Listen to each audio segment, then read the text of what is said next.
नमस्कार. जय महाराष्ट्र. जो प्रकार माझ्यात आणि पत्रकारांमध्ये हा झालेला आहे त्याच्यासाठी मी मनापासून दिलगिरी व्यक्त करतो आणि हा प्रकार का घडला हे जरा आपल्याला सांगू इच्छितो. ज्या दिवसापासून मी शिवसेनेत प्रवेश केलाय त्या दिवसापासून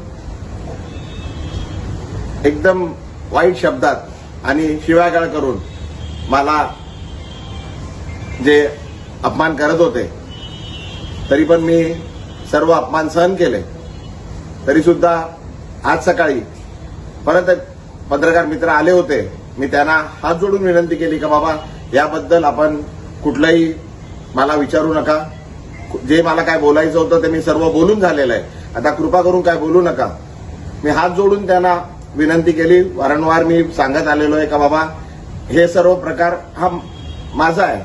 मला आपण जे शिव्या देतात आहे ठीक आहे, पण माझ्या परिवाराला, माझ्या मुलीला, माझ्या पत्नीला, माझ्या वडिलांना, माझ्या परिवाराला आपण जे वाईट बोलताय, शिव्या देतात आहे त्यापासून त्यांना जरा लांब ठेवा असं मी त्यांना वारंवार विनंती करत आलोय. तरी सुद्धा आज सकाळी पण पुन्हा एकदा माझ्या पत्नीबद्दल, माझ्या वडिलांबद्दल वाईट शब्द, वाईट गोष्टी सांगण्यात आल्या, खोट्या गोष्टी सांगण्यात आल्या आणि तरी ते पत्रकार त्याच गोष्टी परत विचारणा करता आल्या. माझ्याकडून त्यांना विनंती करण्यात आली पण त्यांनी न थांबता ते चालू राहिलं. त्याच्यात जरा वाद जरा जास्त झाला. माझ्याकडून चुकीने काहीतरी अपशब्द निघाले. मी त्याकरता पुन्हा एकदा त्या पत्रकारांची आणि पूर्ण पत्रकार समूहाची मनापासून दिलगिरी व्यक्त करतो आणि हे का होतंय हे मी आपल्याला सांगितलंय.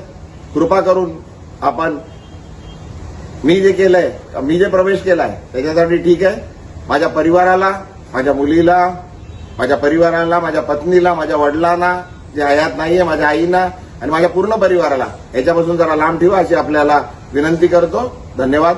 जय हिंद. जय महाराष्ट्र.